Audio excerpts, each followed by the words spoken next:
Jump. Well, because you were talking about your character Flo. Yes. She has to be the center of attention. All the time. And I thought, well, Like somebody I know.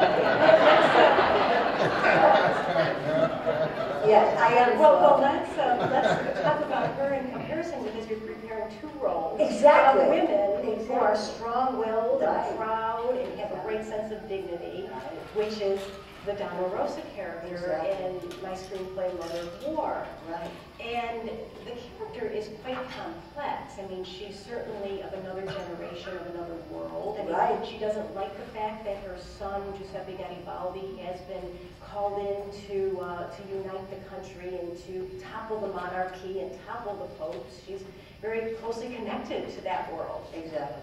And she also feels threatened by Anita, Garibaldi's wife. And I come from the theater as well, that you have to know each other as people. Right. It's not just this casting, you're not doing a big casting call and No. people in a scene. You really need to know each other and improvise as well. Mm-hmm. And I mean, we were changing the script yesterday. And she let us. I did. I was listening to some of Exactly. Carol's words gave it a different rhythm. So I Exactly. love working collaboratively. So I'm approaching the film in a theatrical sensibility. Well, and I feel that Donna Rosa, she's the central conflict of the movie, besides all the history, besides all the battles and the revolution. Yes. So I think Donna Rosa is a very strong character. So she's at odds with our Anita and Yes. threatened to a degree. And of course, no one could be good enough for her son and all that. Yeah. And so I think you're able to balance all of those different characteristics of this woman, because she's not just mean-spirited. No, not at all. There's a lot more to me, and No. we do see her change. So I'm interested in, as you're working on both of these characters. Exactly, yes. Could you even compare them, or how would you approach They're- one versus the other? Of course, they have in common the mother, the protective,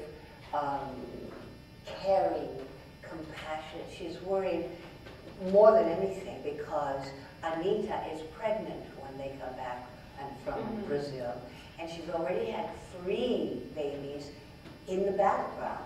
She rides beside Garibaldi into these conflicts of trying to help the rebels turn over the government that exists. And so when she arrives, Anita, in Italy, before Garibaldi is still, I don't know what he was doing. Yes, because when he was in the service, actually, he had sought refuge in Montevideo, Uruguay. Okay. So he was in the service because of the prime minister at the time, because he was in the Navy and they were fighting against an Argentinian dictator at the time who did defeat. So he still was taking care of business, sent Anita ahead with one of his compatriots, Anzani, to then stay with his mother until he arrived. Children. Yes, And you love the children. Oh my, well, they are accepted immediately. But as the matriarch, because her husband is now dead, Mr. Garibaldi Sr., she has to religiously object to a woman that maybe was married, maybe not, to her son in the New World. And so automatically, she doesn't want her in the house. She accepts the children, but she will not even allow Garibaldi and Anita to stay in her house together.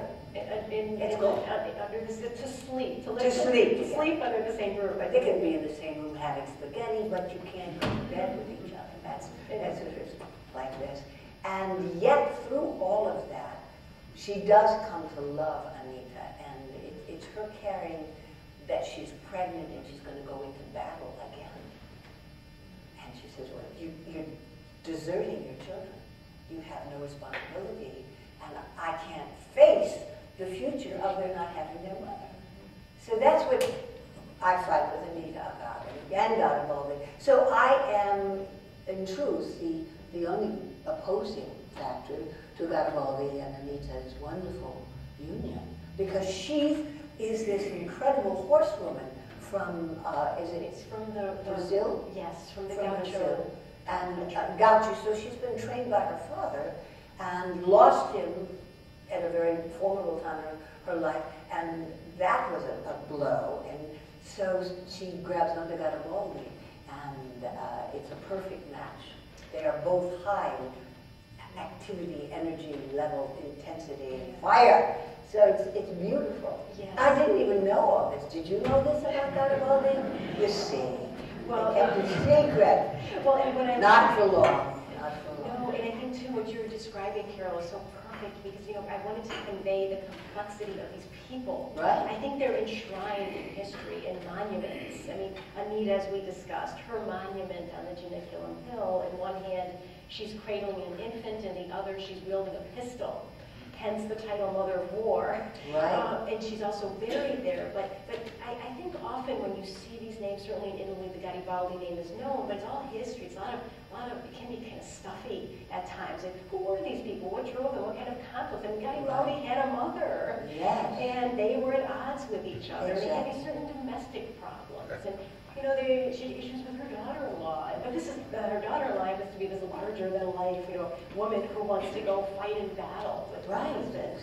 So I think what we're doing, we're bringing out the people and the passion behind their... Plus, it's never been told. She's never been given any kind of recognition for her support in the battle to unite Italy.